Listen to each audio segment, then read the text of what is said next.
world of deceit, telling the truth is a revolutionary act. It's the David Knight Show.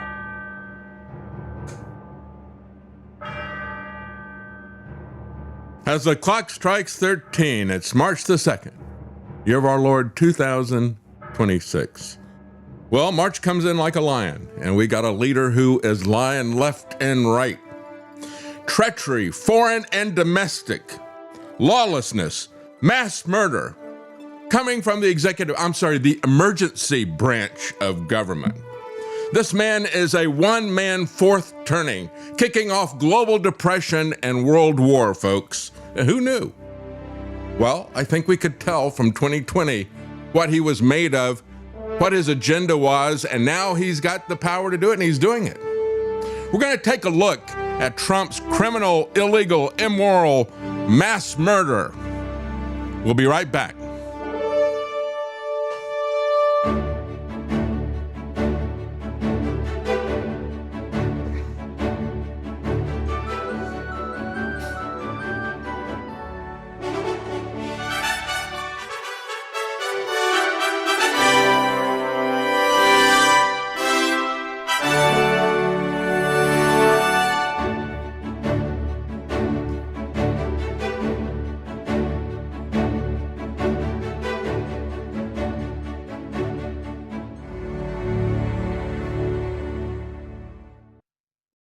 Well, I put up a Substack comment about this because I didn't see anybody else talking about this. I said, where's my false flag?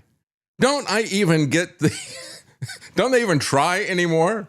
Don't they even care if we have consent? Don't they even try to make a case? Well, no, they don't, quite frankly. The timing of this war really wasn't a surprise, except for the false flag being missing. As I wrote, the timing of this war was no surprise. The Jerusalem Post had asked all four AI large language models on Wednesday when war would begin. It took a little bit of coaxing, if you remember, to get them to finally come up with a date. However, Grok immediately came up with February the 28th, the day that Trump actually pulled the trigger. The others came up with dates that were between the 28th and this coming Saturday. One of them said sometime between Wednesday and Friday, and I said, that's not going to happen. He's going to do it when the markets are closed, just like Gerald Celente said. We all know that. We've seen the patterns before. We know these patterns. But part of the pattern is they always do a false flag. Where's my 9/11? Where's my Gulf of Tonkin event? Don't you even want to try to give me something to believe in? This is where we are, folks. They do whatever they wish. They don't care what the Constitution says. Open defiance of the Constitution. Open defiance of the Geneva Convention. Open defiance of the laws of God Almighty. That's what this Trump administration is. Pure evil. No surprise they'd be eager to start this sooner, right? With all the pressures about the Epstein stuff and everything else. But he doesn't want to damage that precious Dow at 50,000. You might have to investigate Epstein then at that point in time with Pam Bondi. So for all the talk of timing and how the weapons systems of each side stack up against each other, my skepticism was that it wouldn't happen on the 28th because they need to have a false flag event. Where's our false flag? We got to start that as a sequence of events. Well, the question is, however, as I said in this article, I said, where's my 9/11? Should have guessed this from the testimony of women that Trump is not into foreplay, is he? Yeah, he just like he told Billy Bush, to paraphrase it, hey, if you're a Zionist, they just let you, right? Just get to do whatever you want. Question is, however, will the Pentagon and Palantir respect us in the morning? No, they will not, of course. And that's another aspect of this that we must not lose sight of. This back and forth between War Pete, Trump, and Anthropic, which has the large language model Claude. Folks, this is really significant in a number of ways. First of all, the fact that the sticking point were the red lines in their ethics statements about not doing mass surveillance, not setting up Chinese-style credit scores for people, and not using AI for autonomous killer weapons. These are important things. To the Pentagon, That's enough for them to try to destroy Anthropic. And of course, that's another issue. A lot of people in business are saying, we're looking at very unusual things being done by the Trump administration. We've had unconstitutional bailouts of industries and companies in the past. And yet now what they're doing is they're taking active control of companies to actually be participatory in the management of the company and to decide what's going to be sold and what's not going to be sold. And of course, now the vengeance, they said, well, we've really interwoven Anthropic into our systems. So if we have to get rid of them, it's going to be very painful. And we're going to make them pay a price. We're going to tell them they have to do whatever we want. If we give them lawless orders, remember all that about murdering people on boats off the coast of Venezuela? Yeah, don't you dare tell the troops that they can't follow lawless orders. It's the simplest thing in the world for War Pete and the Pentagon to say, we didn't give them lawless orders. And of course, when push comes to shove, Mark Kelly and his co-sponsor backed off and said, I can't think of anything lawless that they did. Really? You're not thinking too hard, are you? Except that you want those same powers when your party gets in power, when you become president. He's got presidential aspirations. He would love to do exactly the same stuff. Don't fool yourself.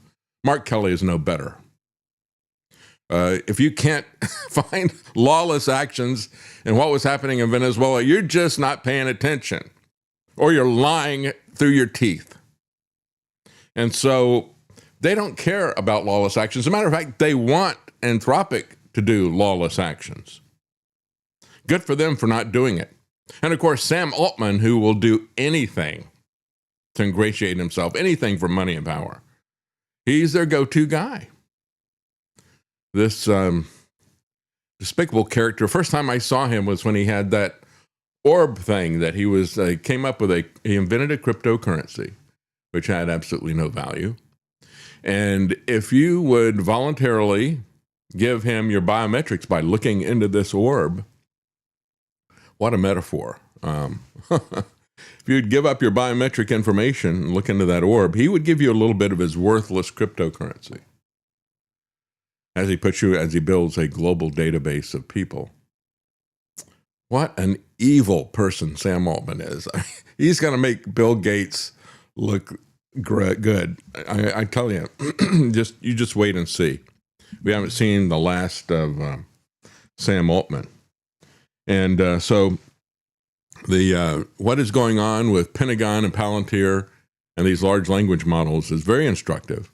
It tells you what the goal of the police surveillance state is. It tells you what the goal of the Trump administration is.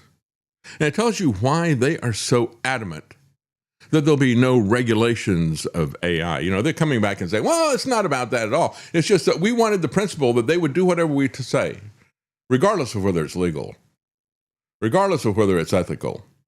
You do whatever we're going to say. You make that agreement now? I'm not saying I'm going to ask you to do anything lawless or unethical. Who would ever think that is something that they would ever ask us to do? But I just want to establish the principle that you have no legal restraints. I have no legal restraints, and you're not going to be restrained in what I tell you to do. You're not going to come back and question whether it's legal or moral, right? That's what so-called Christian, air quote Christian, Pete Hegseth wants. Disgusting. Such a disgusting. He's a traitor to Christ, the same as Mike Huckabee is. A traitor to Christ and to this country and to the principles, both of them. And so the question is, will they respect us in the morning? Of course they will not. They've already made it clear when they divorced Anthropic that the weapons of war abroad will become instruments of tyranny at home. The Pentagon has publicly decided that mass surveillance of the American public is viewed by them as a core mission. That lawless, illegal orders, immoral orders are a core mission of our Pentagon. Let's start calling it the pentagram. If you want to embrace satanic values, just amazing. The Pentagon has publicly declared this to be their core mission. The very reason they gave for rejecting Anthropic was that Anthropic has in its mission statement a rejection of domestic surveillance and autonomous killing machines, which are arguably more dangerous than nuclear weapons. And we have no known way of controlling them. I've been talking about this for over a decade. It's like 12 years, I think it was, like going back to some of the interviews that I had with Noel Sharkey, who put this together. And I've talked to, what is the guy's name? Brad Charest, I think. Charest is his last name. He wrote the book, Four Battlegrounds, and it was about the wargaming that's going on in the Pentagon and the military-industrial complex. I guess we should call it the Machiavellian industrial complex. They were talking about the race of artificial intelligence with China, and what do we do with that? And of course, he openly admits that having autonomous killer weapons is a very dodgy proposition. How do we stop it? Once we set these things up, and both sides, the Chinese have got theirs, we got ours. If you don't give firepower to your autonomous weapons, you're going to lose. If you got humans in the loop, they're slow. And so your side is going to lose. So you have to turn all this over to them. Once you turn it over, how do you stop it? What stops it? Well, we don't know yet, but we're going to do it anyway. Right? So we know where the Pentagon and Lethal Pete are going with all this stuff. If Anthropic won't aid the exploding police surveillance dystopian state that Trump and the Pentagon demand, then Anthropic must be put out of business. Think about that. You are the enemy of the Pentagon, you and I, not just the Ayatollah. And by the way, the Ayatollah was just an adverse effect of an injection of a king into Iranian politics and government. That was a coup that was done in 1953. 73 years ago, we injected the Ayatollah. We injected the king, and the Ayatollah was the adverse effect. The CIA overthrew a democratically elected president, installed a king in Iran in 1953, along with a CIA Mossad-trained secret police and intelligence agency. The brutal and evil Savak, a creature of the CIA and the Mossad, created in their image. That, folks, is the history of Iran. And yet here is Donald Trump's history. 47 years, the Iranian regime has chanted death to America and waged I wonder why. an unending campaign of bloodshed and mass murder, targeting the United States, our troops, and the innocent people in many, many countries.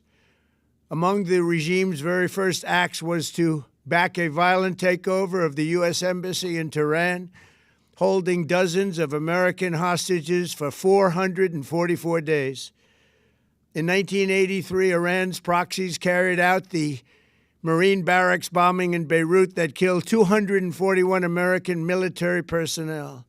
And Ronald Reagan had the good sense to get out. He said, these people are crazy. Let's stop playing this game. Let's go back to that. Okay, 73 years ago, we overthrew their government. We put in the Shah. You know what the Shah really means? It means king. It's Persian for king. We overthrew a democratically elected government. Talk about consent of the government, of the governed rather, on this 250th anniversary of the Declaration of Independence. We overthrew a democratically elected government, whether you like it or not, and we installed a king. And the people who were doing it were the CIA, along with the Mossad. They didn't start chanting death to America, death to Israel, and the little Satan, big Satan stuff until about 25, 30 years later. What took them so long? That's what I don't understand. So think about all this on the 250th anniversary of the Declaration of Independence. Think about what your country has become. How has it been subverted by evil men and evil institutions? As we pat ourselves, on the back for our freedoms and our rights and our consent of the governed, ask yourself if today the CIA and Mossad are better than they were 73 years ago. We look at Epstein and all the rest of them, we just understand what they're doing is they're perfecting their evil. They are far worse than they were 73 years ago. The Ayatollah was a bad reaction to an awful king. What bad reaction is America likely to have from this awful king, Trump? And the world, I should say. He aspires to be king of the world. I mean, that's what his Board of Peace is really about. And I see a comment here from High Boost. I guess the Board of Peace isn't going so well. Yeah, it's really more like this. Court Jester Lindsey Graham, Trump with his crown, and he's bored of peace. B-O-R-E-D. He's tired of it. Absolutely tired of it. Well, the Trump and his Zionist masters went straight for the jugular in a decapitation strike. And our fellow Americans are disturbingly quiet about what has now become standard operating procedure. Attacking countries that have not attacked us. Let me just say this. Preemptive strikes are always immoral. Always immoral. And usually illegal by international law, if that mattered. We called that infamy at Pearl Harbor, and yes, it was, regardless of what had preceded it. I mean, the Japanese had a lot more justification for what they did at Pearl Harbor, as bad as it was. They had more justification than Trump has for this. They were 100% dependent on foreign oil. We had stopped 80% of their oil, as Gerald Celente frequently points out. When you do economic sanctions of that nature, let's understand what sanctions are. Sanctions are an act of war. And I said this when Trump locked this country down in 2020. I said, what we're seeing here is an economic sanction against Main Street, against mom and pop businesses, against the big box Wall Street retailers were on his side. And he was going to war for them against the mom and pops and the Main Street businesses and everyday Americans who had voted for him. It was economic war. It was sanctions. It was a siege. You know, when you surround a castle and you cut off their supplies to starve them out, that is an act of war. And it shouldn't be a surprise if, when you're threatening the existence of people, if you've got them backed into a corner, it shouldn't be a surprise when they attack and respond to that existential threat. So the fact that he's doing this now is actually nothing new. And what is sad is that just as it all happened in 2020, and most Americans were silent, the media cheered it. The media got all caught up in the vaccines and the narrative about viruses and all the rest of the stuff. Like the media is caught up right now. And whose missile system is it? And who's prevailing with this? And what's the latest that we hear? And of course, it's all controlled. There's news breaking today that some F-15s have been shot down that are being flown by Kuwait in support. Now, the story comes out that they were shot down by friendly fire, mistaking them. I don't know about that. We can't tell. Truth is the first casualty of war. Nevertheless, there are going to be some casualties, and Trump was very casual about it, wasn't he? He says he wasn't, but his actions say otherwise. So we are told that Iran is a terrorist state. It uses threats, violence, and threats of violence to achieve political, religious, and social goals, and that is the textbook definition of terrorism, isn't it? Iran does fit the bill. But doesn't that also describe the American regime? Never has our terrorism been more shameless than under Trump. Both foreign and domestic. The Trump regime strives for conflict because it makes them feared. And isn't that the purpose of terrorism? And the purpose of organized crime? Trump is a mafia don, folks. That's the way he sees the world. Whether he's dealing with people domestically, the other political party, the press, foreign countries, you must fear him. You must kiss the ring. Well, it won't end there.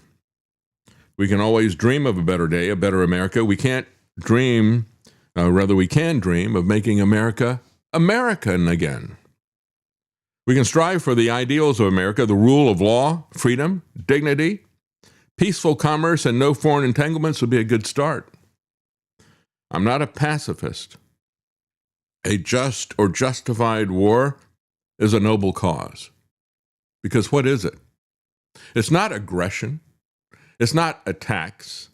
It's defending innocent life from aggression, from attacks, from bad actors. It is people putting their lives at risk to stop unprovoked, unjustified attacks by bad actors in the same way that a fireman rushes into a burning building that may have been set on fire by an arsonist, or a police officer runs into a school to stop a shooter rather than running away from the school and hiding. That is what a just war is. It is putting on a uniform to identify yourself as a combatant in order to spare non-combatants from being attacked. By the way, do you remember when we didn't target civilians in war? It was before most of us were born, quite frankly. A just war is fighting to stop the violence that you did not start. It is fighting to preserve life. It is fighting to end war. That is the just purpose of war. That is the just purpose of the Department of Defense. It used to be called the Department of War. They cynically renamed it to the Department of Defense when their purpose was to preemptively start wars, to attack civilian populations. So the first few generations of American leaders understood that we don't go abroad seeking monsters to destroy. Why is that? Because we become monsters when we do that. That is the nature of human nature. The lesson has been unlearned. Nothing the U.S. government is doing is justified at this point. It is simply terrorism. In this last year, we have seen kidnapping and murder for regime change, shooting survivors of a boat that we blew up without justification in the first place. We've seen threats to invade or economically destroy friendly nations, just so that Trump can show how strong his regime is. It is ego politics, not geopolitics. That's just a few of these things. As I wrote, Trump is satanic even apart from his Epstein debauchery. And Stephen Miller, Pee Wee German, is the little Satan. We have to reject this criminal regime of terror, pillage, and intimidation.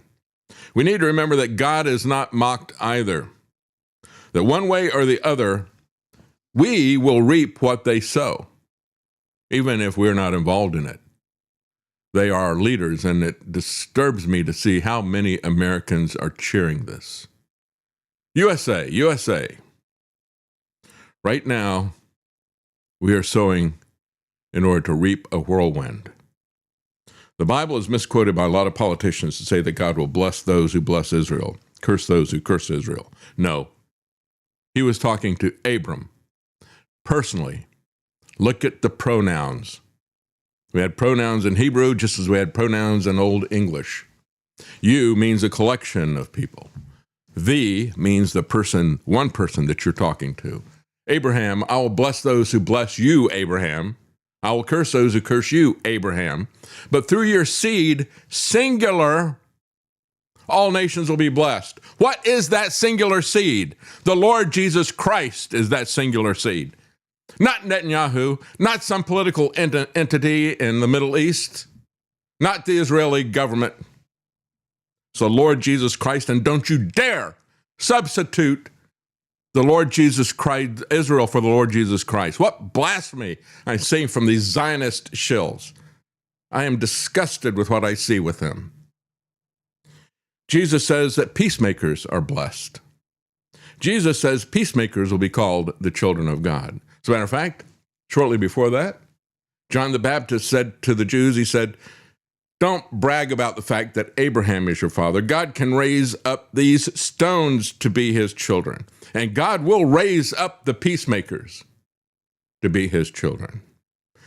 You'll know his children by their actions. Peacemaker or warmonger? Nominal Christians need to stop cheering this warmongering by Israel. They need to learn to be peacemakers and ambassadors for Christ.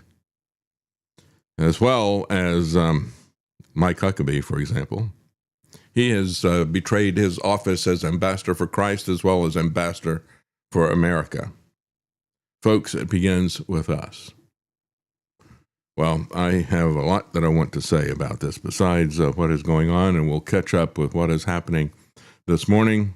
But I'm going to take a breather right now and calm down a little bit. I've been pretty upset this entire weekend looking at this disgusting situation. I don't even know this country anymore.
You're listening to The David Knight Show.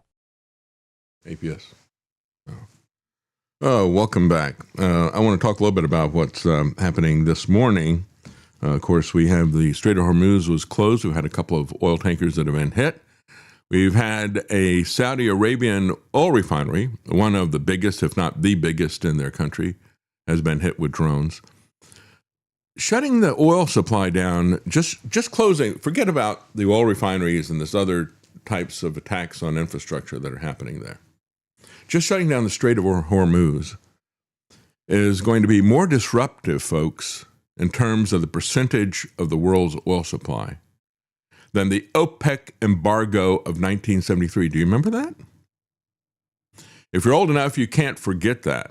It's one of these things like one of these lifetime events that you can't forget or can't forget the consequences of it either, how it affected our society. And, you know, we were not really that dependent on foreign oil at the time. And it was only a small percentage of the foreign oil that we got as well. And yet, look at the disruption that it caused in our country. And it caused a lot of disruption in other countries as well, because even though they didn't put an embargo on, let's say, Europe, for example, it was targeted to the U.S. because the U.S. had supported Israel in the Yom Kippur War. And so it was targeted towards the United States, but because of the impact, because we went on the market competing against other people to try to get the other oil that was on the international markets, it was felt worldwide. Now this is a situation where 20% of the world's oil flows through the Strait of Hormuz. Iran said, we just closed it. Let's see that orange pig open it, if he can. Orange pig, good description. But this is going to be very disruptive, and it is bigger than just the amount of oil going through the Strait of Hormuz. It's much bigger. What do you think is going to happen economically? When you look at the OPEC oil embargo, that kicked off stagflation, rapid inflation, stagnant economy. We're looking at stagnation, recession, and possibly depression. Donald Trump is a one-man fourth turning. Global depression, global war. Everything that he's done in the first year of this second term has been to foment conflict needlessly. Foment conflict even with Canada. All this nonsense about Greenland and on and on. He is not the peace president. He is the conflict president. And he does the same thing domestically. Something needed to be done about the open borders. Something needed to be done about the welfare state and the corruption and the fraud involving people who came here illegally, even people who came here legally. Something needed to be done about that. Everything that he did was designed to throw gasoline on the dumpster fire that he inherited. And that's what he's doing now. And so when we look at what is happening, gold is up, Bitcoin is up, the markets are shaky and down. This could be a real turning point. It is absolutely reckless what he's doing, just from that standpoint. And of course, money seems to be about the only thing that he cares about. But he's got a plan to make money out of this. You can be sure about that. Let's take a look at the betrayal, but actually got a couple of comments here. Audi, MRR, he says, our heroes in the military bombed a middle school in Iran over the weekend, killing over 100 schoolgirls. USA, USA, USA. Actually, it's 153. And I've got some comments from Scott Ritter about that, and something that he went through that was very similar, unfortunately. DG8, thank you for the tip. He said, David, they needed Charlie Kirk out of the way. He was opposed to any war in Iran, and he was leaving the Israel First agenda. Yep, that's right. That was in April, and I've got the clip of something he talked about. He questioned October the 7th, and he was told by top Jewish donors, no Tucker, no Candace, or they would defund TPUSA. And he was fine with that. David, we're getting too close to the Clintons, the Trump family, Lutnick, Bibi, Ehud Barak, Bannon, Thiel, Bill Gates, and the Epstein files, so it's time to wag the dog and deflect the attention. Absolutely, I agree with all of that you're saying. And the U.S. strikes in Iran, the New American called it what it was. Unconstitutional and breaking of a major campaign promise by Trump of no more foreign wars. Trump broke a key campaign vow. And I would say it's not just the campaign vows. He takes an oath to the Constitution. And I said this about Donnie the first time through. I said, what made anybody think this guy was going to keep his oath to the Constitution? He took an oath to love, honor, and obey and stick to his wives. He broke that over and over again. The Constitution, it's easier to break that than it is to break the relationship that you've got with someone that you're very close to, isn't it? Trump said in a short speech that he wanted to protect American national security. No, this is not about the peace and safety of you and I. And that's what national security has become. National security has become antithetical to the peace and safety of Americans. National security is just another name for continuity of government, folks. Iran retaliated, striking the headquarters, U.S. Navy Fifth Fleet in Bahrain, and poured missiles into Israel. Iran also hit targets across the Middle East. Top Republicans rightly called the U.S. air raid unconstitutional, writes the New American. The warplanes and the ships that are in the Middle East are part of the largest U.S. military buildup since the Iraq War in 2003.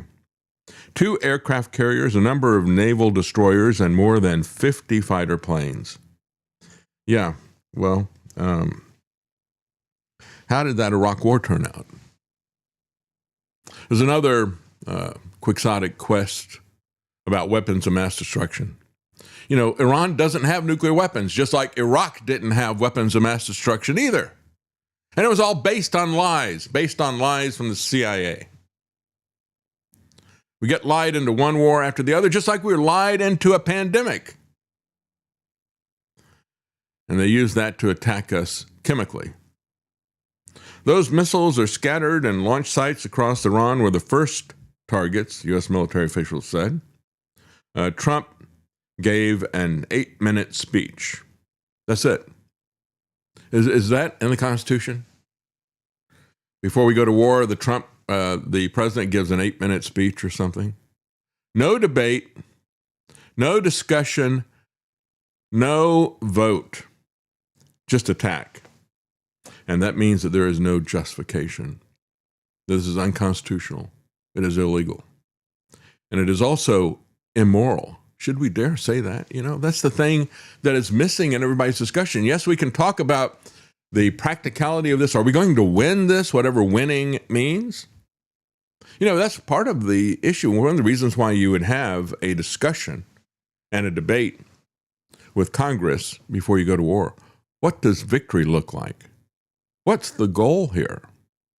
Are we going to try to stop a war that has started? Has somebody invaded somebody else somewhere else, and we got to tamp that down so we can get back to a state of peace? No, we're the ones who are starting all this stuff. So that's not on the table.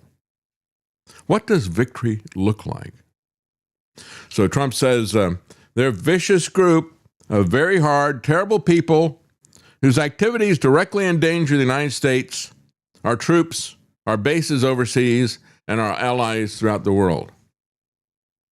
Well, I think the same thing could be said of the Trump regime that is said of the Iranian regime. As I said, the Trump regime is also a terrorist regime. Think about it. The Trump regime is a vicious group of very hard, terrible people.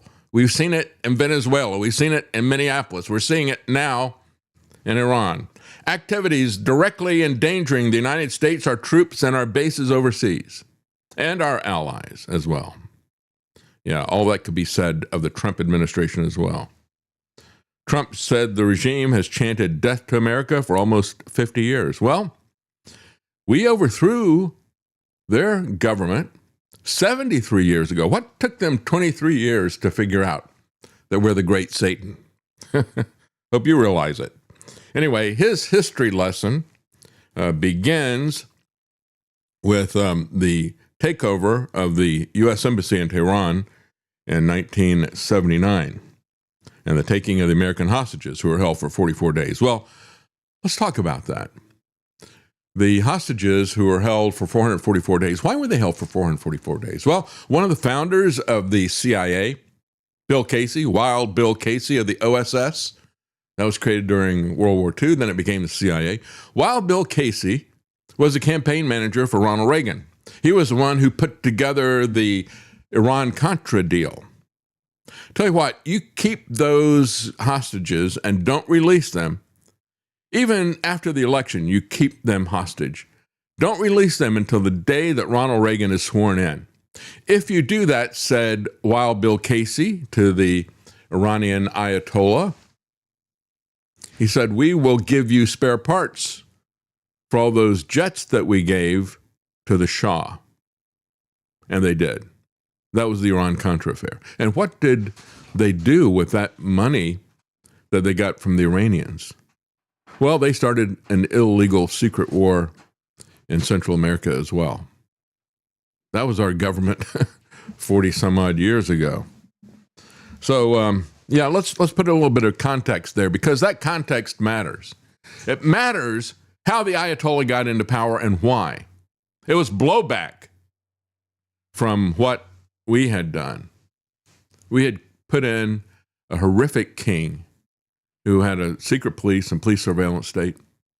And we were involved in what is the beginning of Iran in the American mind, and that is the takeover of the embassy. We were involved in extending that. Ronald Reagan and the CIA. From Lebanon to Yemen, from Syria to Iraq, the regime has armed, trained, and funded terrorist militias, said Trump about Iran. Well, I would say that we've done the same thing with a much wider sweep. I mean, we've given money to Al-Qaeda. We've trained the Mujahideen, which became Al-Qaeda. We've given money and arms to ISIS and so forth. Folks, we have done a lot more to train and fund Al-Qaeda and ISIS than Iran has. It's just like the war on drugs. We look at these drug cartels. Do you realize the CIA's role in all of this stuff? It's much more significant. in terms of the war on drugs. So, yeah, Iran is the world's #1 state sponsor of terrorism, said Trump. No, I disagree. I say you are. You, the American government, you, the president, are the #1 sponsor of this stuff. Trump said the regime has rejected every opportunity to end their nuclear ambitions, and we can't take it anymore. This lying piece of filth said that he destroyed the nuclear weapons, and now here he is a couple months later saying, now we got to destroy them. So when were you lying? Was it then? Is it now? Is it both times? So when we look at this mafia action that is here, I always think of the back and forth that Jeff Sessions had with then the chair of the Joint Chiefs of Staff and with the Secretary of Defense at the time, lying Leon Panetta. And Leon Panetta and the arrogance of these guys and what their focus is. And I wanted you to hear just a little bit of it. It's very long, but I think you really need to hear this. And I had high expectations for Jeff Sessions because of this session. Now, he was a little bit milquetoast, I think, in his response to them, but he was as outraged as Jeff Sessions can get. And in terms of the comments being made by Panetta and the others, in terms of what it takes to start a war. And yet, Jeff Sessions, when he became Attorney General, was really not about the rule of law. He had his own little war that he wanted to fight, the war on drugs, which also was a UN war. He argues with Panetta, well, you know how this all works. You were a congressman once. You know that you don't get your authority from the UN to do a war. Well, Senator, we do, and we'll tell you what we're going to do afterwards. But Jeff Sessions was pushing a UN agenda, a UN war of drugs. Yes, it was enacted by Richard Nixon, but all the schedule and everything else like that came from the United Nations. And he was willing to violate the Constitution in order to do that. And it's very clear. All of America, when the 18th Amendment was passed in the early 20th century, when they did alcohol prohibition, all of America agreed that a constitutional amendment was necessary. The people who wanted prohibition, the people who opposed prohibition, they all agreed that a constitutional amendment was necessary. Where do you have the authority to do a war on drugs? Sorry. Everybody throws the rule of law out the window for their particular cause, don't they? But here's this back and forth. And just pay attention to the attitude of Leon Panetta and all this, the smug attitude about all this. We'll do whatever we want, Senator. And we'll let you know. He's not so dense that he doesn't know what Jeff Sessions is getting at. It's just that he's arrogant. And it's the same kind of arrogance that has permeated our government and the Pentagon to this day. General Dempsey, you in one of your criteria for determining what we might do militarily, you say you have to ask the question whether the action is worth the cost and is consistent with law. What law does the United States military look to? Yeah, if I could, since I'd like to address both because they are related. So cost, resources, risk incurred elsewhere by the use of force one other place. So, it's a zero-sum game. We take them from someplace else, we use them for how long, and that's the kind of issue of cost. Is it? And, of course, in blood and treasure. The issue of legal. Oh yeah, let me talk about people losing their lives here. We act with the authorized use of military force either at the consent of a government, so we're invited in, or out of national self-defense, and it's there's a very clear criteria for that. And then the last one is with some kind of international legal basis, an UNSCR. Wait a minute. Let's talk about an international legal basis. You answer under the Constitution to the United States government, do you not? And you don't need any international support before you would carry out a military operation authorized by the commander in chief. No, of course not. That's the second I one I just want to mentioned. know that because there's a lot of references in here to international matters before we make a decision. And I want to be sure that the United States military understands, and I know you do, that we're not dependent on a NATO resolution or UN resolution to execute policies consistent with the national security of the United States. Senator, when it comes to our national defense, we act based on on protecting the security of this country, and we don't look for permission from anybody else when it comes to our national defense. Good. When it comes to the kind of military action where we want to build a coalition and work with our international partners, then obviously we would like to have some kind of legal basis on which to do it, as we did in Libya. And that doesn't include Congress. Some sort of legal basis. We worried about international legal basis, but nobody worried about the fundamental constitutional legal basis that this Congress has over war. We were not asked, stunningly, in direct violation of the War Powers Act, whether or not you believe it's constitution. It certainly didn't comply with it. We spent our time worrying about the UN, the Arab League, NATO, and too little time, in my opinion, worried about the elected representatives of the United States.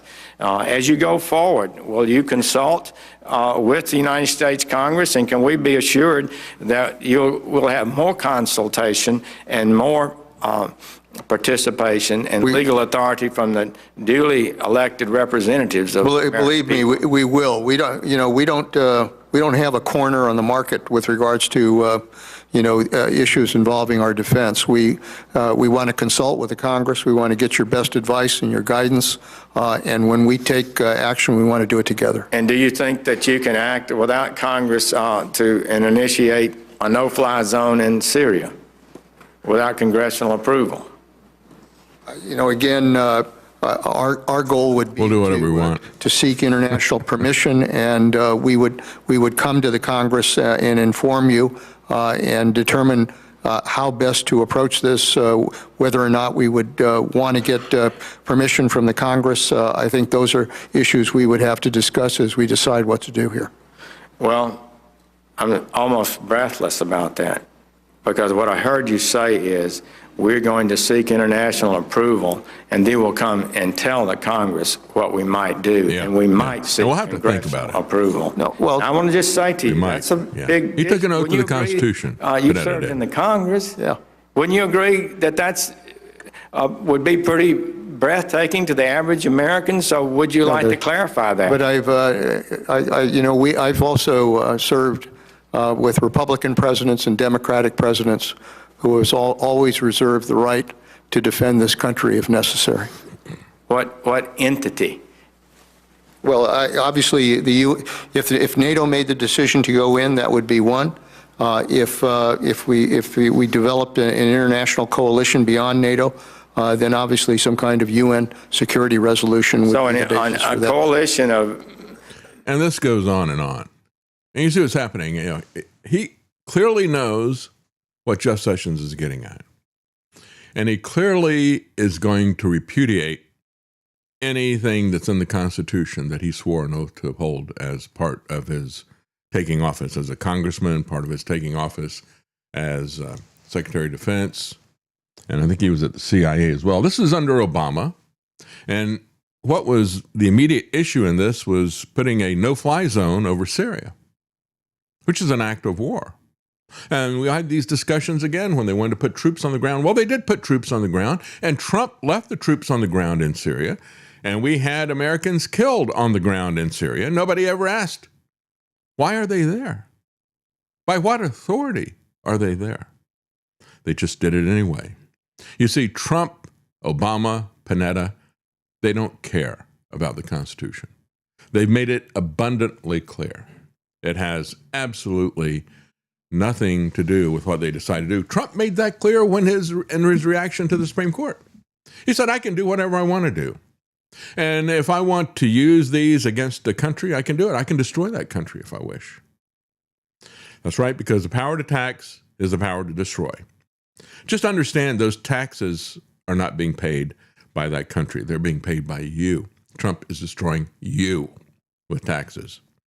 Well, we've seen this happening over and over again, and Trump was very vocal in terms of wanting to criticize Obama over wanting to start a war with Iran from 2011, 12, 13, over and over again. This is what Trump wrote. In order to get elected, Obama will start a war with Iran. Obama will attack Iran in order to get elected. That's another one that he put up. Then that's 2011, 2012, and 2013. He says, I predict Obama will at some point attack Iran in order to save face.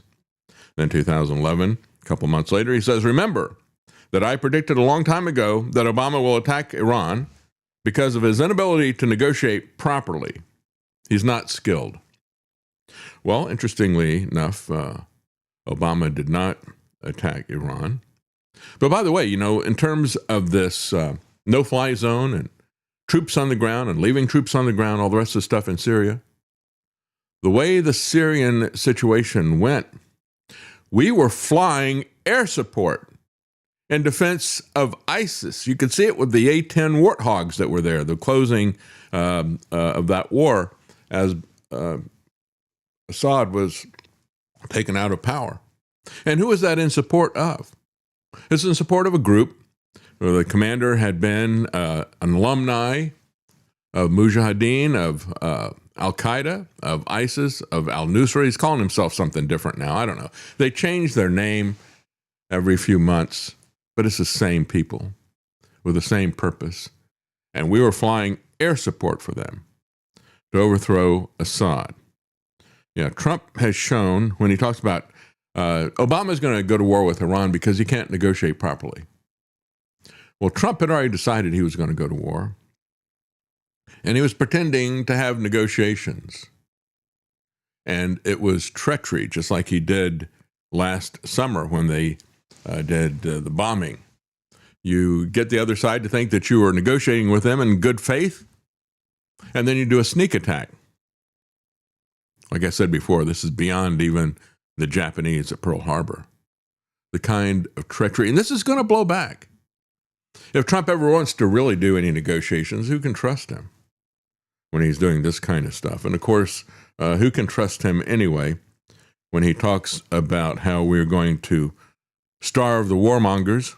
Just as importantly, bringing back empowerment will give us a crucial tool with which to obliterate the deep state, drain the swamp, and starve the warmongers, these people that want wars all over the place, killing. They're gorging themselves at Mar-a-Lago. Love killing.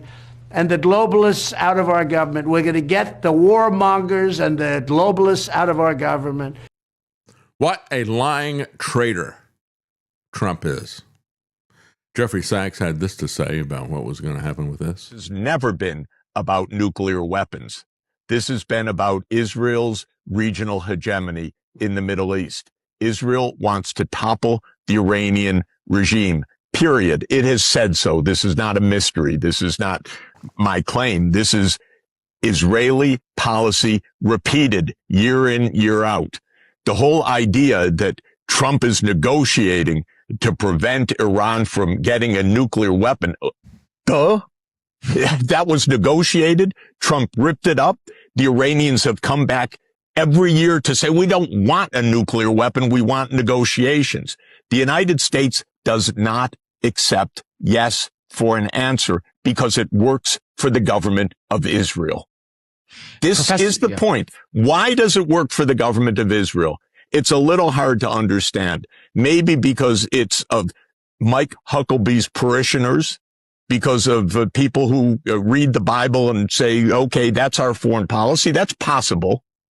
It may be because of what's in the Epstein files that haven't been released.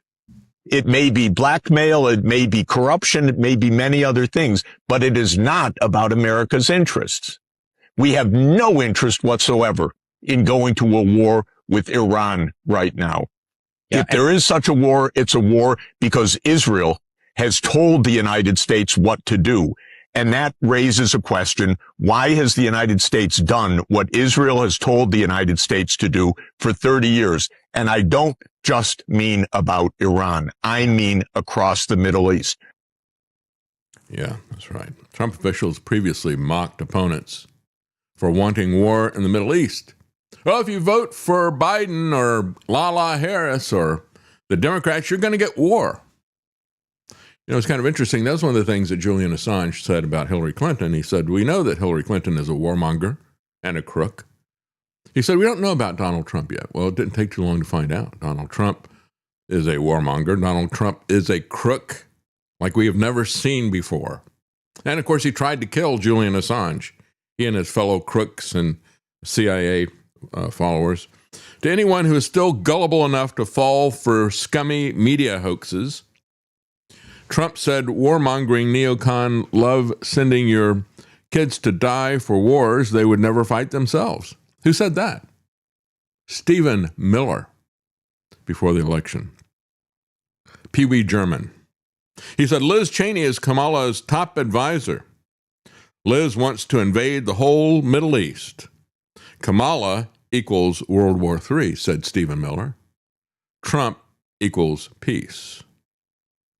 Yeah, that guy is a piece of work. And so it's kind of interesting. This is an article that's actually put up, featured on WND. WND is a website that loves Trump and loves Israel. They didn't write this article. It was written by a Daily Caller, but they featured it. What's going to be the political fallout for Trump and the Republicans on this? It remains to be seen. Left-wing commentator Jug Legum posted a screenshot of a January 31st, 2023 op-ed piece by J.D. Vance in which he touted the fact that Trump had started no wars during his first term in office. A 2020 post to Twitter by now Director of National Intelligence Tulsi Gabbard featured a T-shirt with "No War with Iran" on it. She was, at the time, a Democrat member of Congress running for the presidential nomination. But in support of Trump, she had this to say as well. Join me as I say these words. We hold these truths to be self-evident, that all men are created equal. And that that's why we don't have unjustified preemptive wars. Certain unalienable rights, and that among these are life, liberty, and the pursuit of happiness.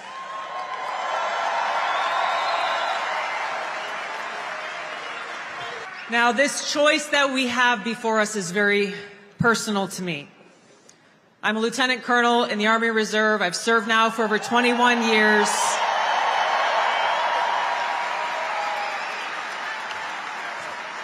I've deployed to different war zones 3 times over that period, and I've seen the cost of war. For my brothers and sisters who paid the ultimate price, I carry their memories and their sacrifice in my heart every day. Here is the choice that we have. A vote for Kamala Harris is a vote for Dick Cheney, and it's a vote for war, more war, likely World War III and nuclear war. But now they're for it. A vote for Donald Trump is a vote for a man who wants to end wars, not start them. History will look back on us at this moment for the choice that we make. Did we choose more importantly, war God will. or peace? History is not an entity. History is people in the future will look back on you. God is looking at you right now, Tulsi. Not a Hindu God either. So, yeah, that is the, a vote for Lala Harris is a vote for World War III and war with Iran, but not if you vote for Trump. He is the peace candidate. I'm reminded of the fact that you had FDR campaigned on keeping us out of war, didn't he? Did just the opposite. To anyone still gullible enough to fall for scummy media hoaxes. That's Stephen Miller. Or how about the scummy hoaxes of the Trump regime? That's the reality of all this stuff. Well, yeah, he wants Trump doesn't want to have any more regime change wars, he said. Our current strategy of nation building and regime change is a proven absolute failure. We will That's right. break the cycle of regime change. We must abandon the failed policy of nation building and regime change that Hillary Clinton pushed in Iraq, in Libya, in Egypt, and in Syria. Regime change takes chaos. You've seen how that works over the last 20 years. That hasn't been too good. Not a reckless interventionist globalism. We're getting out of the nation-building business. Except when we aren't. Again, you want to fall for scummy hoaxes like that from scummy people like Trump? Marjorie Taylor Greene said, this is not freeing the Iranian people. You know, that's the way Trump is trying to present this right now. She said, this is murdering their children. That's right. When we look at the decapitation strike that they did, I think it's very telling that the top three candidates that the Trump regime would like to see take the place of Khomeini that they killed. The top three candidates were killed along with him. These people are clowns, folks. They're dangerous, lying, murdering clowns. They had some people they thought they were going to be adults in the room, and they killed them as well. Because you got to get the Ayatollah Khomeini. And my generation has been let down, abused, and used by our government and our entire adult lives, and our children's generation is literally being abandoned, said Marjorie Taylor Greene. Thousands and thousands of Americans from my generation have been killed and injured in never-ending, pointless foreign wars, and we said no more. But now we're going to free the Iranian people. She said, please, please give me a break. Iran is on the verge of having nuclear weapons. Yeah, sure, she said. We have been spoon-fed that line for decades. It was always a lie, and it is always America last and Israel first. That's really, I add the end, Israel first. But Thomas Massie also came out and said, I'm opposed to this war. This is not America first. The Constitution requires a vote, and your representative needs to be on record as opposing or supporting this war. He said this attack is an act of war that is unauthorized by Congress. Rand Paul reminded Trump that only Congress has the authority to declare war. He quoted President John Quincy Adams' famous words about not going abroad seeking monsters to destroy. James Madison's words to Thomas Jefferson saying, the executive branch is the branch that is most prone to war. Therefore, the Constitution, with studied care, delegated the war powers to the legislature. Yeah, once the war is declared, it'll be managed by the commander-in-chief, but the decision as to whether or not to go to war should never be the decision of the executive. Or now, we don't have the executive branch anymore. We have the emergency branch since Trump became president. Whenever he wants to do something, he declares emergency. And it says, now I can do it through executive orders, and the Constitution is suspended on issue after issue after issue after issue, and now on war as well. Well, Free Thought Project got it right. They said the U.S.-Israeli war on Iran, it's not about nuclear weapons. It's about imperialism. Our history with Iran began in 1953, and it has been about imperialism and regime change the entire time. It did not start with the takeover of the U.S. Embassy and the Iranian Revolution. That was a response to what we had done. And so Free Thought Project says, waging a war of aggression against Iran and their non-existent nuclear weapons is an absurd fig leaf, just like the Iraqi weapons of mass destruction. That's right. And so we hear this all the time as well. that they can never have nuclear weapons. They can never have a nuclear weapon. It's not about that. That is why in Operation Midnight Hammer last June, we obliterated the regime's nuclear program at Liar. Fordo, Natanz, and Isfahan. If you obliterated it, then why do we have to worry about it and go back to war again? He's lying both times, actually. So this is, we don't understand what this is. The absurd narrative that Washington and Tel Aviv are promoting is that they had to carry out preemptive strikes. Preemptive strikes are illegal under national law. They are always immoral because they're not something that's done defensively. You're assuming that somebody's going to do something. That's like saying, well, that person looked at me with malice, so I had to shoot him. This is nonsense, writes Free Thought Project. Iran signed the nuclear deal, the Joint Comprehensive Plan of Action, in 2015, in which it agreed not to pursue nuclear weapons in return for U.S. and European countries lifting their illegal, unilaterally applied sanctions. The International Atomic Energy Agency, the IAEA, admitted that Iran was abiding by that nuclear deal. Nevertheless, Trump unilaterally tore it up in 2018 in his first term, the flagrant violation of international law that he did then. Iran's current president is ironically a reformist who sought to negotiate another deal with the same U.S. aggressors who sabotaged the previous one just a few years before. When Trump entered office for a second term in 2025, he oversaw several rounds of bad faith negotiations, quote unquote, negotiations with Iran. Then during one of those talks, the U.S. and Israel suddenly bombed Iran in June of 2025. The Wall Street Journal admitted in a twist, U.S. diplomacy served as cover for an Israeli surprise attack. Folks, we not only are going to war for Israel, we're going to war like Israel. Lies and sneak attacks, treachery. On February the 27th, Oman's foreign minister, who moderated the talks, said they'd made substantial progress and a peace deal was within our reach. Just a few hours later, Trump and Netanyahu launched the bombing campaign in Iran. This is the way these guys operate. The goal of this war of aggression is clear. Washington wants to topple independent government, and that's what they've been doing since 1953 in Iran.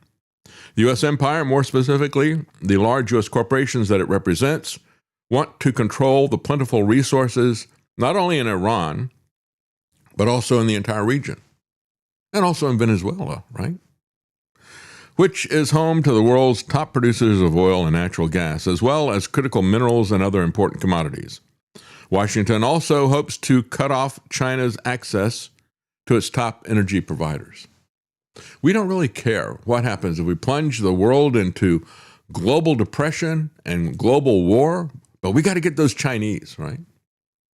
This is insanity. What the American government has become is this cartoon character who's got a shotgun and he's trying to kill a fly in his house by shooting the place up with a shotgun.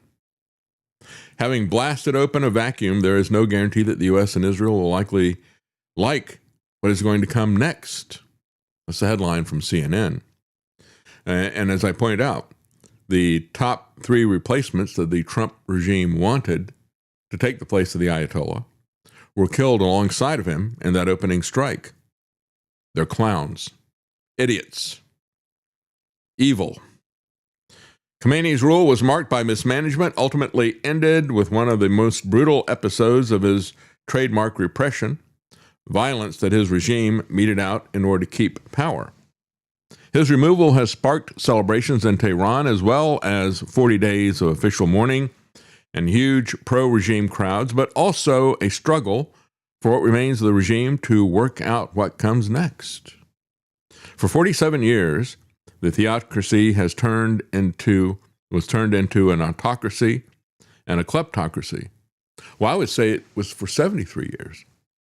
What the Shah was running was also an autocracy and also a kleptocracy. The bottom line is that there's a lesson to be learned in this. You can jump out of the frying pan and into the fire. And the situation was that people were sick of the Shah's repression, kleptocracy, and autocracy. How many people did he kill? Well, it wasn't reported because the CIA and Mossad had set up the Savak, and they were making sure that that information was repressed.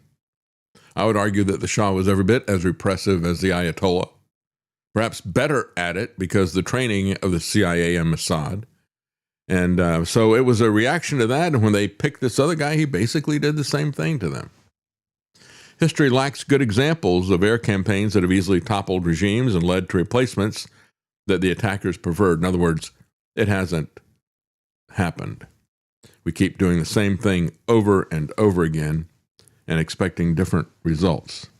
That is the insanity of our policy that's there. We've got a couple of comments here. DGA, thank you for the tip. He said, David, do you realize the national debt was $5.9 trillion in 2000?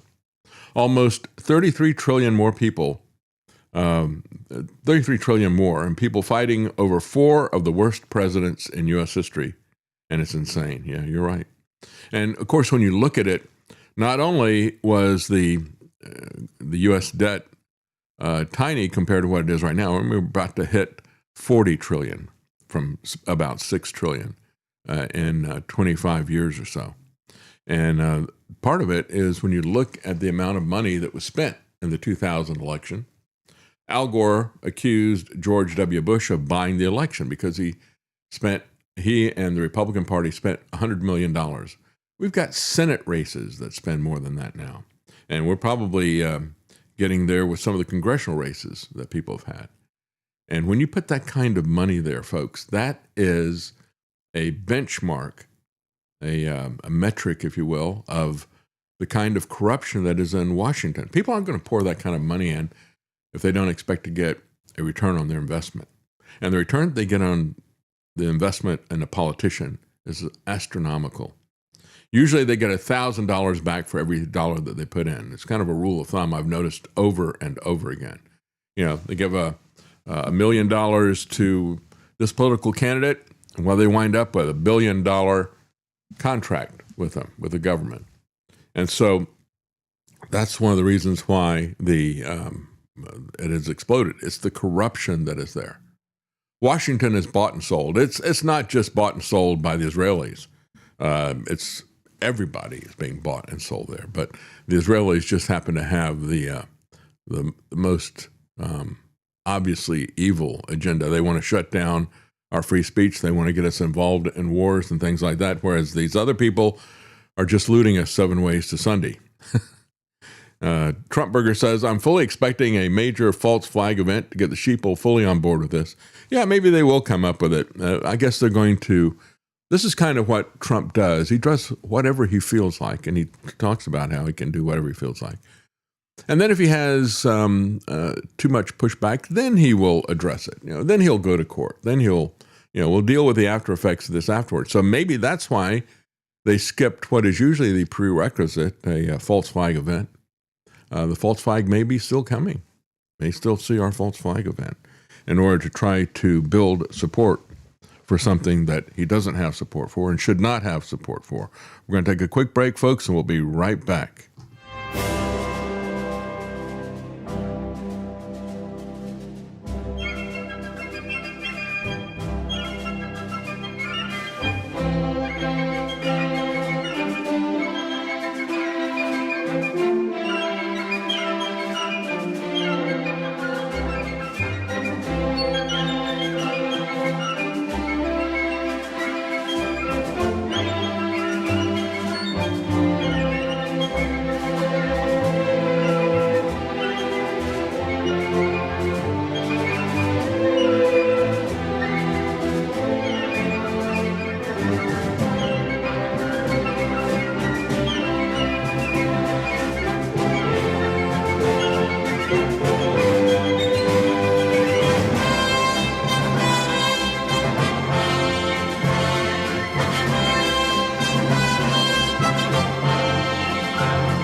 And now, The David Knight Show. APS Radio delivers multiple channels of music right to your mobile device. Get the APS Radio app today and listen wherever you go. Well, I want to thank everybody for the contributions that we've received with the checks that we got and with the contributions we got on Zelle and Cash App and on Subscribestar. I want to thank you very much because we got to 7/8. I mean, it's partly my fault because I don't like to talk about it. I don't like to push this and the money aspect. We don't put it behind a paywall, and I don't like to harangue people about supporting the program. And so I didn't really talk about it till we got late into the month. But when I did start talking about it, people responded, and I want to thank you for getting us so high so quickly. And let me thank specifically some of the people who helped to produce this show, by the way. These are the contributors on Zelle.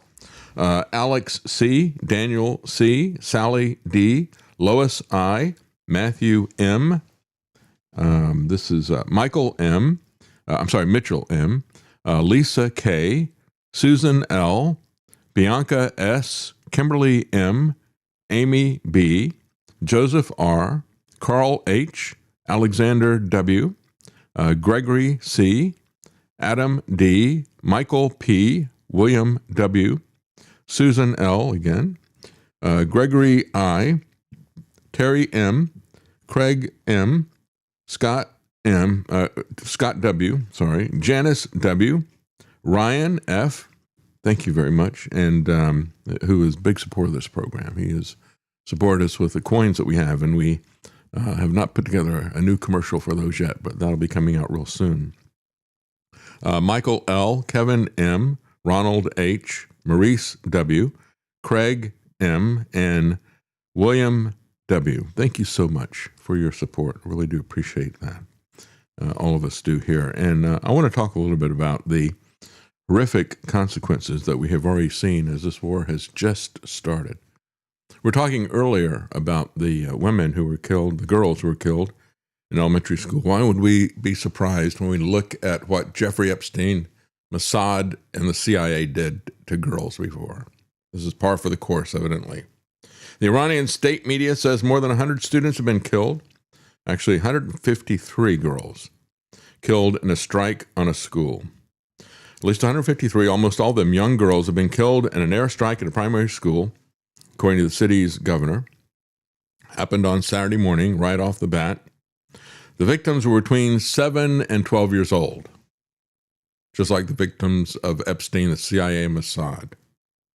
And when you look at this, it was there was an excellent interview that Judge Napolitano had with Scott Ritter, and Guard covered it in a special that he did about the war on Saturday. But Scott Ritter said that he is haunted by something that happened while he was in the military. He's now a weapons inspector, and he has spoken out against war. This may be part of the reason. Listen to what he had to say about innocent civilian lives that he had a part in taking accidentally. This man is talking about striking targets to defend Americans and all that. I've been to war. In the Gulf War, I was involved in targeting. And one of the things that we did is we targeted a place called the Amaria bomb shelter. We knew it was a bomb shelter, but we had good intelligence that said had been converted to be used as a national level command and control facility. To be exact, just so the people understand what I'm talking about, we were hunting Scud missiles unsuccessfully. Israel was ready to get involved in this war, and we had to prevent Israel from doing that. In order to do that, we had to show that we were seriously hunting down Scud missiles. We believed that the command and control for the Scud missiles were being carried out by Saddam Hussein. And Saddam Hussein used a system called the Mark 14 radio telephone. It was made by Siemens. It was an encrypted radio telephone system with a unique signature, unique frequency ranges, etc. And we had detected the Mark 14 signal coming from antennas associated with this bomb shelter. And we had reason to believe that the Iraqis had located senior command and control in this place. And so, we reviewed it. There was no indication that it was being used as a bomb shelter.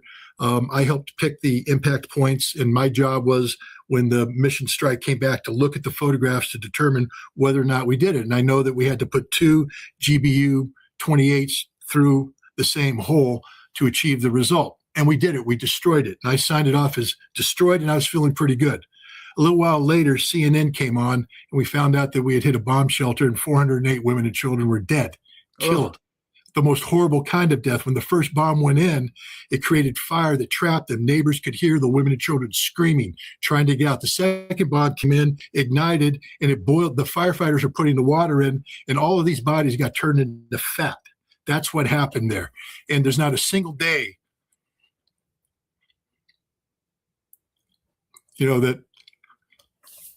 that doesn't haunt you. It haunts you for the rest of your life.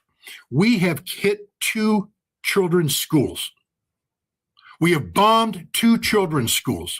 63 dead children, little girls dead. Their mothers waiting for their daughters to come home. They sent their daughters to school on the belief that there wouldn't be a war because there was diplomacy going on, that there wouldn't be a war because Marco Rubio said he was traveling to the region on Monday. So they sent their girls to a school. The girls were in school, and we bombed it. And we bombed another one. There's 100 girls buried under that rubble being dug out now, girls that will not survive. This is the horror of war. But what I'm trying to say is, at least when I was involved in the bombing of the Amarilla shelter, we did our damnedest to make sure that it was a military target. We were wrong, and it haunts you forever. And yet he went on to say that what is happening now, they've been given a window that they're going to conduct these bombing raids, and I just need a lot of targets. We're going to be doing these bombs, so find some targets. This is what Trump did with ICE in Minneapolis and Minnesota. I want X number of arrests. Just go find somebody, right? And when you do that, you wind up with these types of consequences. That's what Scott Ritter was talking about. You give people quotas, right? Just like here in Tennessee, we had the State Highway Patrol started arresting sober drivers. I'm laughing about it, but I could be one of them. Arresting sober drivers and charging them with DWI because they had a quota. So you put a quota on that. You put a quota on ICE actions. You put a quota on bombing targets. And what you get is a lot of bad results with this kind of stuff. A staff member at this one school, and remember, this is just one of the 2 schools. This is the one that everybody was saying was about 100 students. It turns out to be 153. There's another school that's involved. The Middle East Eye says she remains in shock at the intensity of the attack. Through tears, she said she used to watch the young girls playing at school every day. After today's strikes, however, she saw their bodies lying on classroom benches and in different corners of the school. She said she had just stepped out of the school when she suddenly heard a horrifying sound, and within seconds, a missile hit the school building. After hearing the blast, she ran back toward the school and was faced with a scene that she said she could never forget. I feel like I had gone mute. I couldn't speak. You could hear the sound of children crying and screaming. The airstrike on the school left many inside the building, trapped.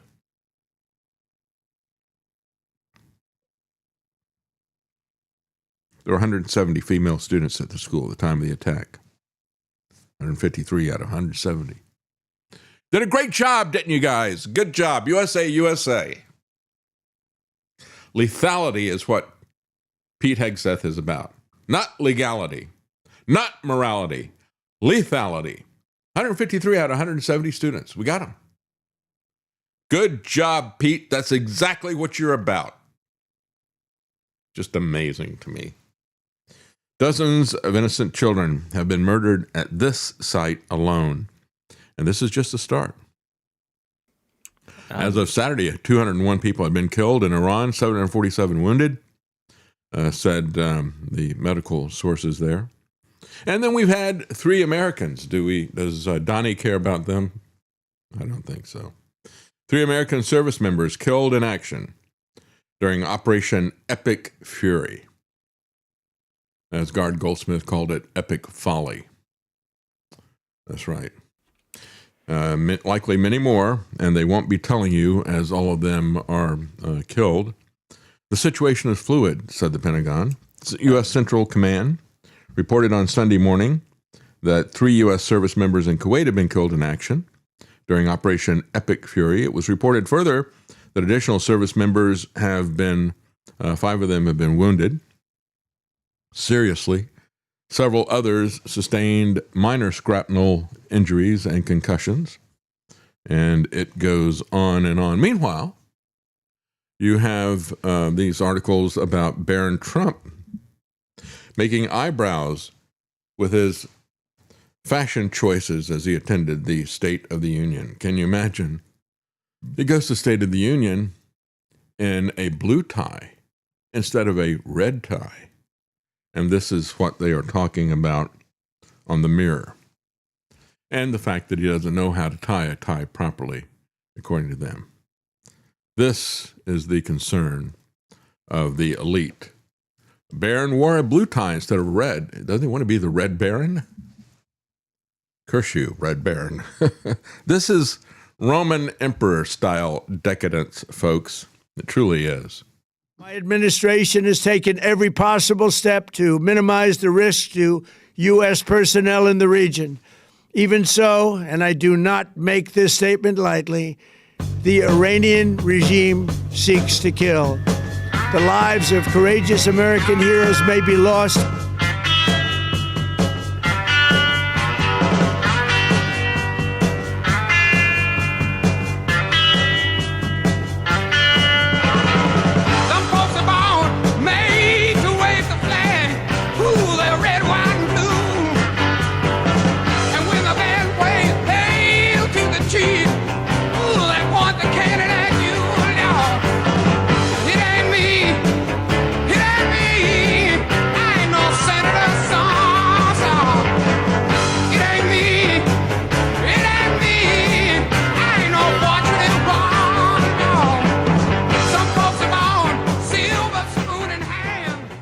Yeah, silver spoon in hand. Just, the more things change, the more they don't change, right? I just want to interject real quickly. That video, the Napolitano video you played, reminded me of this interview with a World War II veteran discussing the bombing of Dresden. Oh, yeah. And all these years later, he's describing it, and he's breaking down, talking about how, you'd see some skeletons left over from the adults. Wow. But there was nothing left of the children. It just vaporized them, melted them all down. Yeah, the bombing of Dresden, that firebombing of Dresden, was actually as bad. Some people have said it was worse than the nuclear bombs that were dropped on Hiroshima and Nagasaki. So this is a continuation of, That's why I said, do any of us remember a situation when we had a just war where civilians were not targeted? Well, you'd have to be somebody who was around and cognizant of what was going on before World War II in order to remember that kind of a world. But we have become the monsters that we fought. We have become the Nazis. The Nazis decided they were going to do civilian bombing campaigns, and it was outrageous. Then we started doing it. And now our government, our Pentagon, is doing what the Nazi U-boat commanders were infamous for, and that is hitting ships and then targeting the shipwrecked survivors to kill them in the water. That's what we do now. That's what we have become. Marjorie Taylor Greene tears into the Trump administration, calling them sick effing liars. She got that right. It's also worth stating that even in a just war, you're going to have unintended consequences and casualties. Right. Mm-hmm. But if you go in with a just war mentality, you can do what you can to minimize them. That's right. But if you go in without that... That's why we are very careful about starting war, and it should only be done in defense after somebody else has preemptively attacked. The preemptive attacker is the bad guy. That's us. Over and over again. Sorry, Travis, I didn't mean to. Oh, you're fine. No, just if you go in without any concern for these things, you will maximize civilian casualties. That's right. 2 schools But, we're just going to fire these missiles away because we've got a surplus and we're pretty sure our intel is good, right? We're pretty sure. What's the worst that could happen? That's right. 170 dead children, apparently, is what's the worst that could happen. Yeah. No, it's going to get much worse than that, I think. As a matter of fact, as I mentioned about Charlie Kirk earlier, and Charlie Kirk put up a post. He said, this is going unnoticed because so much other news is happening. This was back in April 3rd. He was killed in, what was it, September? Is that when he was killed? He said, but the war drums are beating again in D.C. The warmongers, the war sellers, right, worry that this is their last chance to get the white whale they've been chasing for 30 years. An all-out regime change war against Iran. A new Middle East war would be a catastrophic mistake. Our military stockpiles are depleted after 3 years of backing Ukraine. Our effort to reshore manufacturing has only just begun and will take years to bear fruit. War would worsen our already immense deficit and national debt. Iran is larger than Iraq, Syria, and Afghanistan combined. A war would not be easy and could easily become a calamity. Thanks to Trump's restraint during his first term, America has a golden opportunity to pull away from Middle East quagmires for good, he wrote. Well, I didn't see that. Charlie Kirk may have thought that he saw that. I didn't see restraint. He assassinated people. We shouldn't throw that opportunity away so that some D.C. has-beens can feel tough by sending young Americans to die yet again. As a matter of fact, I don't know if I got that clip to you or not. I had a clip where he was talking, and it was kind of interesting when Charlie Kirk was talking. He was comparing and contrasting two different streams of thought within the Republican Party. And he said, well, the one is the neocons, and then he talked about some of the same things he said there. And he said they've thoroughly discredited themselves, mentioning Lindsey Graham particularly.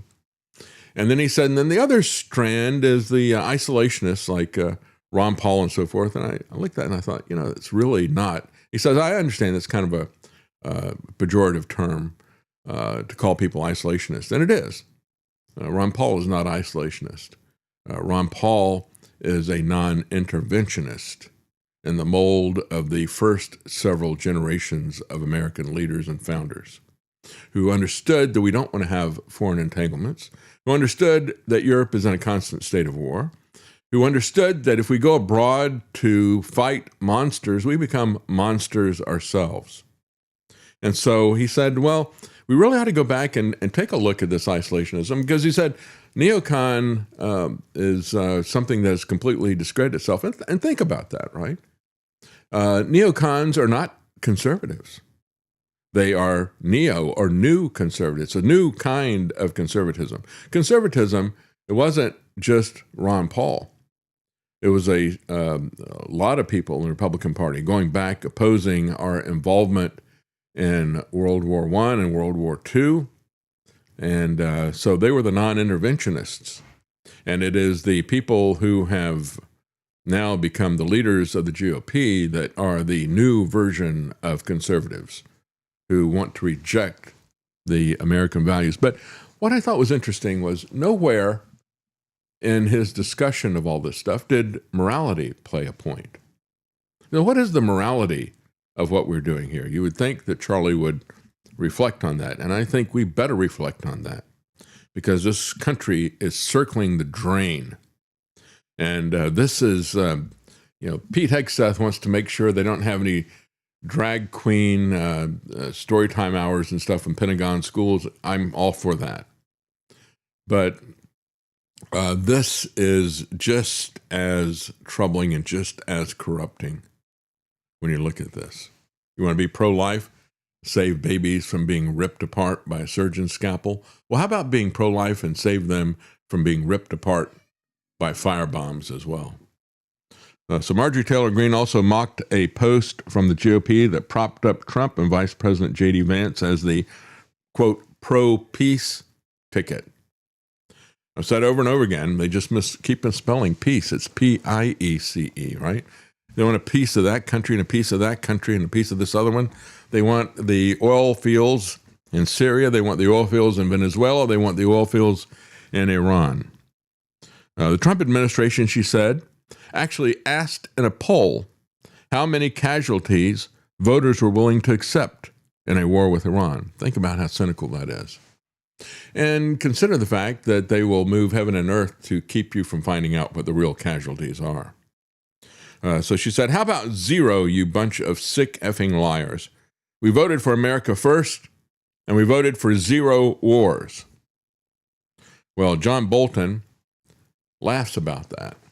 He was asked on CNN about the Trump supporters who voted for no new wars. He knew better, right? His only regret, he said, was that he wasn't able to goad Trump into war with Iran when he was there. So on Saturday, he was asked on CNN, John Bolton was, if he had a message for MAGA voters who backed Trump's foreign policy message in past campaigns of avoiding wars and regime change in the Middle East.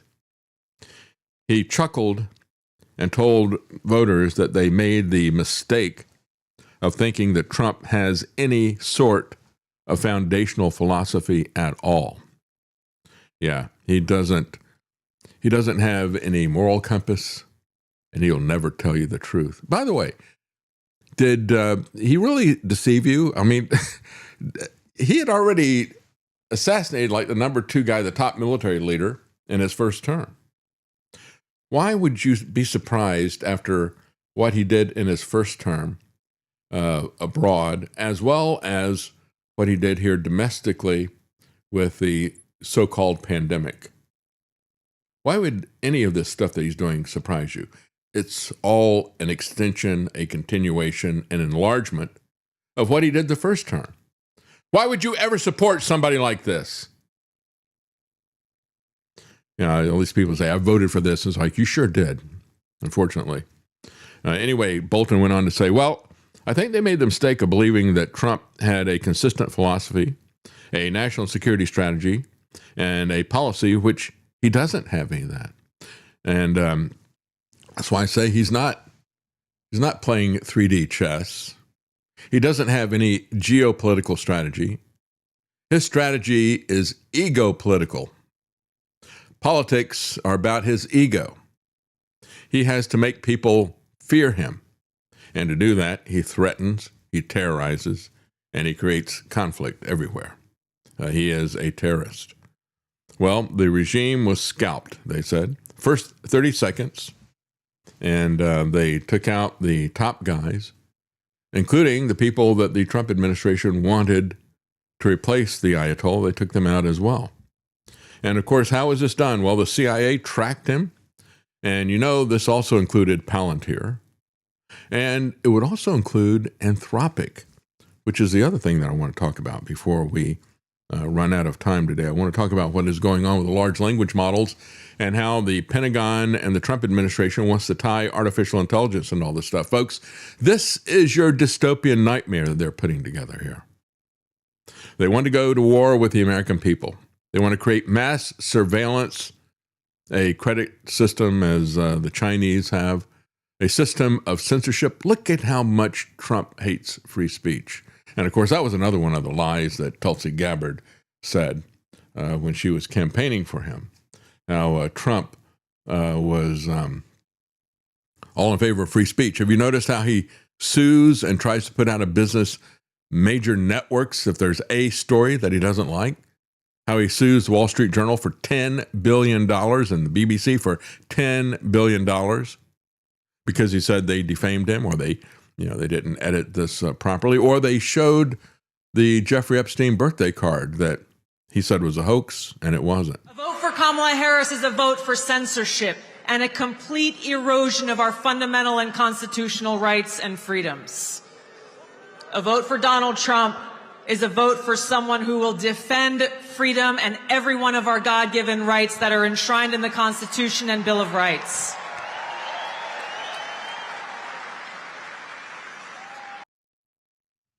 Yeah, well, we're going to take a quick break, and we're going to come back, and we're going to talk about the large language models. And beyond that, the involvement, Chinese style, of the Trump regime in all these different corporations. We're going to take a management position in Intel. We're not just going to give them some money, but we're also going to have a say in what they do. And we've seen this over and over again. They've done it with NVIDIA. And now they're going to try to put Anthropic out of business because they refuse to erase these red lines saying there's certain things that we will not allow our large language model to be used for. Things like mass surveillance at home and autonomous killing weapons. The Trump administration doesn't like that, which speaks volumes about the Trump administration. We'll be right back.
Using free speech to free minds. It's the David Knight Show.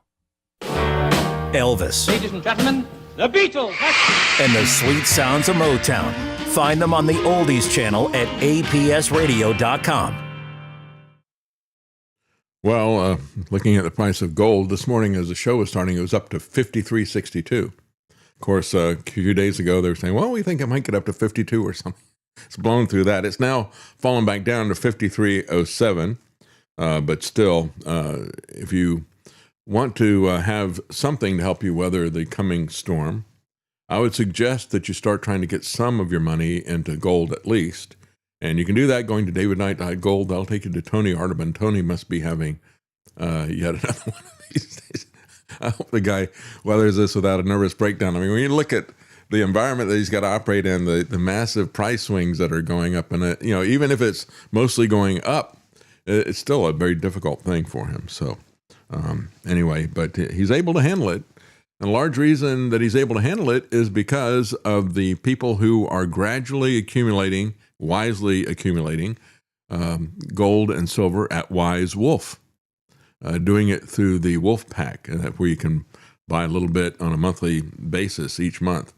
And so that has helped him as well as many people to accumulate and get some money out of the fiat dollars that are being eviscerated by the warfare welfare state that we have. Well, the CIA helped to pinpoint a gathering of Iranian leaders. Then Israel struck. And of course, the CIA is using Palantir, which is using Anthropic and so forth. The CIA had been tracking Khamenei for months, gaining more confidence about his locations and his patterns. That's called geospatial intelligence, folks. And so to point out, that's what they've been working on. The fastest growing part of the intelligence agencies going back to the late 1990s. That's where James Clapper made his mark and rose through the intelligence agencies, was with geospatial intelligence. And this is what they do in terms of tracking our politics and our opinions as well. The agency learned that a meeting of top Iranian officials would take place on Saturday morning at a leadership compound in the heart of Tehran. The CIA learned that the supreme leader would be at the site as well. Well, the U.S. military used Anthropic in Iran strike despite a ban order by Trump, says the Wall Street Journal. Think about this.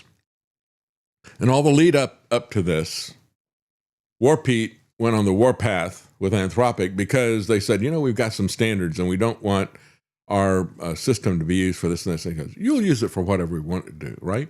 If I've got something that's illegal, immoral, unethical, you'll still work with us, right? I said, no, we won't. And so it's like, okay, you got to get out of here and we're going to punish these people, said people in the Pentagon. Said it's going to be a real problem to extract them out of all these different things. And we're going to make them pay a price. We're going to try to put them out of business. We're going to declare that they are a security risk, and anybody who does any business with the American government can't use them in any way possible. Well, they are doing this. And again, it's like I say, it's not geopolitics. It's not some grand scheme of what they want to do. Instead, even as they are setting up their sneak attack, right, and they know they're going to do this, they anathematize Anthropic and try to shut them down on the eve of going to war. This is like changing horses in the middle of a stream, right? What is the matter with these people? They're the gang that can't shoot straight, quite frankly. They're idiots. It's a ship of fools. The U.S. military reportedly used Anthropic during a major airstrike on Iran only hours after Trump ordered federal agencies to halt use of the computer systems. CENTCOM used Anthropic's Claude AI model for operational support, according to people familiar with the matter, cited by the Wall Street Journal. It has reportedly assisted with intelligence analysis, identifying potential targets, like Khamenei, and running battlefield simulations. The incident shows how deeply advanced AI systems have become embedded in defense operations. Even as the administration moved to sever ties with the company, Claude remained integrated into military workflows. So even as they have this completely embedded there and they want to go to war, it's Trump's ego that is really the thing that we have to be concerned about, right? On Friday, the Trump administration instructed agencies to stop working with the company, directed the Department of Defense to treat it as a potential security risk. Anthropic refusing to grant unrestricted military use of its AI for any lawful scenario, they say. And yet, we look at this and it's like, lawful? What does that really mean to the War Pete administration in the Pentagon or to the Trump regime, right? It doesn't have any meaning left whatsoever. And so Anthropic has previously secured a multi-year Pentagon contract worth up to $200 million, along with several major AI labs. Partnerships involving Palantir and Amazon. Claude became approved for classified intelligence and operational workflows. The system was reportedly also involved in earlier operations, including a January mission to Venezuela that resulted in the kidnapping of Maduro. Hegseth demanded that the company permit unrestricted military use of its models.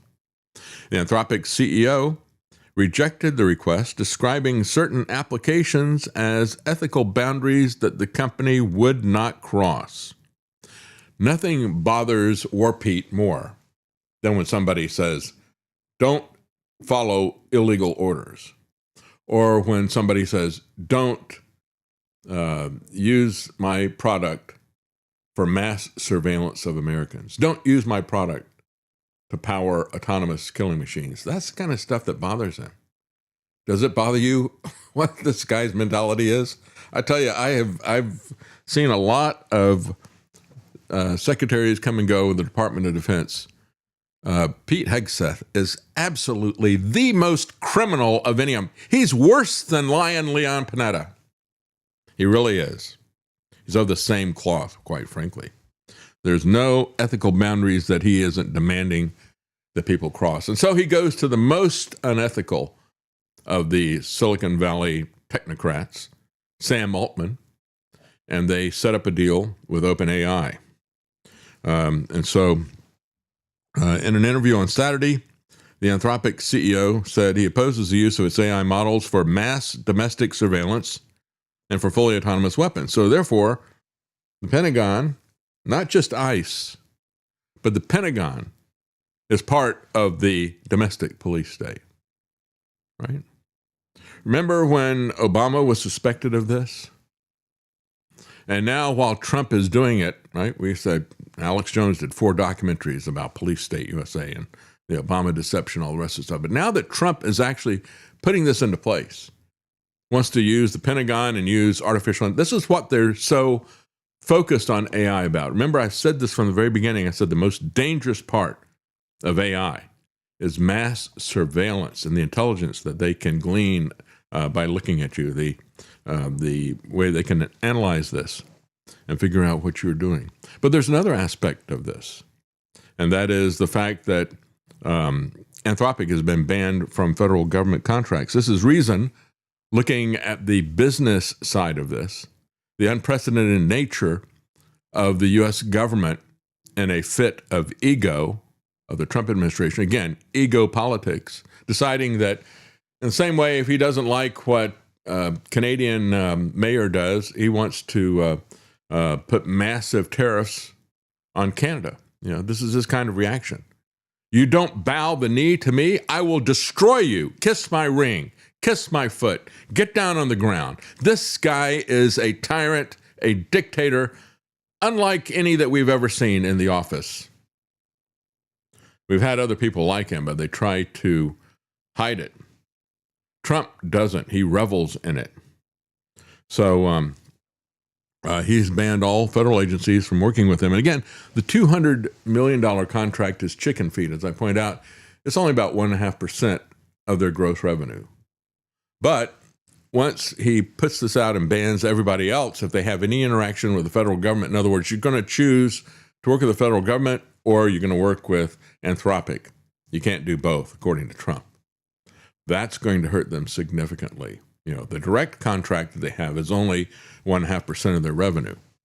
But the rest of the stuff is going to really have a knock-on effect. Hegseth demanded that Anthropic equip the Pentagon and AI models free from usage policy constraints that may limit lawful military applications. Well, if, we look at how they're willing to disrupt all this stuff, I mean, it's going to be really difficult, as they said, to extract all this stuff. So they want to punish Anthropic because of that. But think about it. Why would they go through the process of extracting all this stuff if Hegseth didn't want to use it for mass domestic surveillance and for autonomous killing weapons? At the same time, he says, well, I'm not going to use it for anything unlawful. He is willing to go through all of this hassle, all of this problem, in order to have the ability to do these kind of unlawful, unethical things. You do see how the guy is lying out of both sides of his mouth, right? So the CEO of Anthropic published a public letter Thursday night explaining his constitutional, ethical, and technical concerns about unleashing AI that is capable of surveilling American citizens at home and executing people abroad according to its own judgment instead of a human being's. So again, what does this tell you about the Pentagon and about Pete? The Pentagon is guilty of a glaring contradiction, says Reason. This is a guy who is at the R Street Institute, Mark Dalton. He says they are guilty of a glaring contradiction. On the first side, they consider Anthropic's technology so vital to national defense that they thought that invoking the Defense Production Act was justified to retain access earlier this week. Then suddenly designating the company as a supply chain risk. The ego politics of putting them as a supply chain risk is what would keep other companies from being able to do business with them. The president is permitting a 6-month window during which the federal agencies, including the Pentagon, will continue to use Claude. That's how integrated it is already. That's how vital it is already. And so when you think about all of that trouble, why would they go to all that trouble if they didn't really want to use it for mass surveillance? Pete Hegseth is lying to you about this. Dean Ball, the senior fellow of the Foundation for American Innovation, said this designation as a supply chain risk is the most damaging policy move I have ever seen the U.S. government try to make. Because again, this is Mafia Don. Respect me or die, right? The company's usage policy has explicitly prohibited the use of its AI models for domestic surveillance purposes and to produce, modify, design, market, or distribute weapons, explosives, dangerous materials, or other systems designed to create harm to or loss of life. Since June of 2024, when it began supporting American warfighters. These provisions are maintained in Anthropic's current usage policy. The company then received a $200 million Pentagon contract over a year later in July of 2025. So it was Pete Hegseth who gave them the $200 million contract. He knew what their policy was. Neither the President nor the Secretary of Defense were ignorant of these usage conditions. But now they have started paying attention because, A, they're not only evil, but they're incompetent. Neither Trump nor Hegseth have claimed that the CEO of Anthropic changed Anthropic's terms of service. OpenAI CEO Sam Altman claimed that the Department of Defense agrees with OpenAI's most important safety principles: prohibitions on domestic mass surveillance and human responsibility for the use of force. If that's the case, then why the fight, right? Again, this is the same type of stuff we're hearing about Iran's nuclear program. Well, we obliterated it. It's all gone. There's not anything left. Well, now we have to bomb them again to get it, right? To stop their programs. The Trump administration doesn't even think twice when they lie to the American public. I mean, we have video footage from a gazillion different angles of ICE agents murdering Alex Preddy and the woman Good, Renee Good. And yet they come out with absurd lies. With the Renee Good thing, you had Kristi Noem come out and said, yeah, they were stuck in the snow and then they got attacked by this woman and all the rest of the stuff. And it's like, no, everybody's seen the video. We know you're lying. Trump did that as well. And so they're doing that again with this. We all know why they are having this fight with Anthropic. The Anthropic blowout with the military involved the theoretical use of Claude for an incoming nuclear strike, is what they're saying.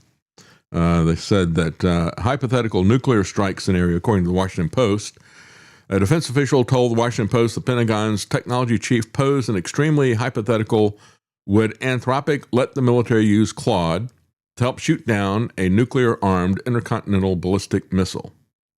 The CEO supposedly apparently irritated the Pentagon leaders and said, well, you could call us and we'd work it out. And so that's what the Washington Post is saying. However, the CEO said that is patently false. I'm inclined to believe him, since I don't know him, but I know that everybody in the Trump administration is an absurd liar. And we've seen it happen over and over again. He said the company had agreed to allow Claude to be used for missile defense. The Trump administration figures both inside and outside the DoD have piled pressure on Anthropic that has an avowed focus on safety. The CEO has criticized the administration's attempt to curb AI regulation, which included, listen to this, see, he's been a critic. So he has, the CEO of Anthropic has been a critic of what the Trump administration has done, saying you're not going to have any restrictions on AI, state or local, for 10 years, right? And I said the reason they're doing that is because they've got some real nefarious uses for AI involved. And of course, the CEO of Anthropic has said that, and he's been critical of the Trump administration. I think that is what this is really about. He says, included a proposed ban on state-level regulation. This is, I think, the essence of what is happening, and it is something that really should concern us, and it's something we don't have time to talk about more today, but we will revisit this. I'm afraid that the Pentagon and War Pete and Trump will revisit this as well. Have a good day. Thank you for joining us.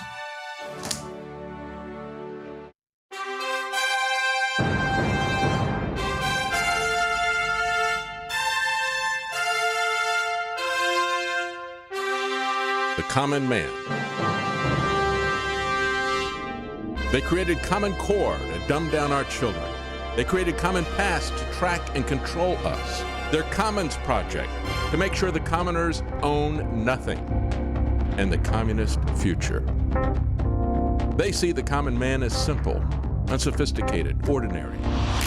But each of us has worth and dignity created in the image of God. That is what we have in common. That is what they want to take away. Their most powerful weapons are isolation, deception, intimidation. They desire to know everything about us while they hide everything from us. It's time to turn that around and expose what they want to hide. Please share the information and links you'll find at thedavidknightshow.com. Thank you for listening. Thank you for sharing.